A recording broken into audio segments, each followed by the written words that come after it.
Zulfikar Bhutto junior लाड़काने में शेख ज़ैद ॿारनि अस्पताल जो दौरो कयो आहे। अस्पताल जे दौरे दौरान ज़ुल्फ़कार भुट्टो जूनियर HIV में मुब्तला मरीज़नि जी इयादत कई, जॾहिं त डॉक्टरनि सां सलाह मशवरा पिणु कया। ज़ुल्फ़कार भुट्टो जूनियर डॉक्टरनि खे HIV में मुब्तला मरीज़नि जे बहितर इलाज लाइ कोशिशूं वठण जूं हिदायतूं कयूं आहिनि। ज़ुल्फ़कार भुट्टो जूनियर लाड़काने में शेख ज़ैद ॿारनि अस्पताल जो दौरो कयो आहे। अहम ख़बर खां नाज़रीन अवांखे आगाही ॾियूं पिया त ज़ुल्फ़कार भुट्टो जूनियर लाड़काने में शेख ज़ैद ॿारनि अस्पताल जो दौरो कयो आहे। अस्पताल जे दौरे दौरान ज़ुल्फ़कार भुट्टो जूनियर HIV में मुब्तला मरीज़नि जी इयादत कई, जॾहिं त डॉक्टरनि सां सलाह मशवरा पिणु कया। ज़ुल्फ़कार भुट्टो जूनियर डॉक्टरनि खे HIV में मुब्तला मरीज़नि जे बहितर इलाज लाइ कोशिशूं वठण जूं हिदायतूं कयूं आहिनि।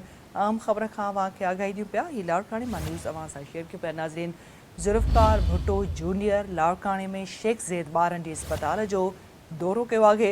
अस्पताल जे दौरे दौरान ज़ुल्फ़कार भुट्टो जूनियर HIV में मुब्तला मरीज़नि जी इयादत कई, जॾहिं त डॉक्टरनि सां सलाह मशवरा पिणु कया। ज़ुल्फ़कार भुट्टो जूनियर डॉक्टरनि खे HIV में मुब्तला मरीज़नि जे बहितर इलाज लाइ कोशिशूं वठण जूं हिदायतूं कयूं आहिनि।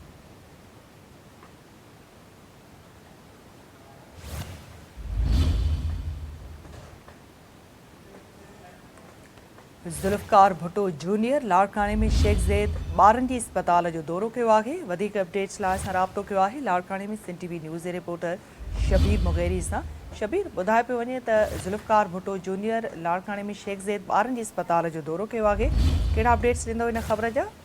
जी निदा, बिल्कुल जूनियर ज़ुल्फ़कार अली भुट्टो अॼु लाड़काने में शेख ज़ैद ॿारनि अस्पताल जो दौरो कयो आहे, जिते जूनियर ज़ुल्फ़कार अली भुट्टो जेको आहे HIV में जेके मुब्तला जेके ॿारड़ा हुआ मरीज़ उन्हनि जी इयादत कई। उन हवाले सां जूनियर ज़ुल्फ़कार अली भुट्टो HIV मरीज़नि बाबति जेके उते डॉक्टर आहिनि, उते वार्ड में मौजूदु जेके डॉक्टर आहिनि इंचार्ज, उन हवाले सां उन्हनि सां सलाह मशवरा पिणु कया ऐं जूनियर ज़ुल्फ़कार अली भुट्टो HIV जे मरीज़नि बाबति डॉक्टरनि खां जेका बहितर इलाज फ़राहम करण लाइ जेके कोशिशूं करण जूं हिदायतूं पिणु ॾिनियूं ऐं HIV जे मरीज़नि जे हवाले सां जूनियर ज़ुल्फ़कार अली भुट्टो डॉक्टरनि खां मालूमात वरिती ऐं उन्हनि खे इहे हिदायतूं पिणु ॾिनियूं त उन्हनि खे जेके दवाऊं आहिनि उहे पिणु फ़राहम कयूं वञनि ऐं हर महीने जेका उन्हनि जी टेस्ट थींदी आहे उहा पिणु कराई वञे ऐं जेको आहे जेके सरकारी अस्पतालूं ऐं प्राइवेट जेके क्लिनिकूं आहिनि उते जेके आहिनि HIV जे मरीज़नि बाबति आगाही फ़राहम कनि त जीअं जेके HIV जा मरीज़ आहिनि उहे जेके अॻिते वधी न सघनि ऐं जेके HIV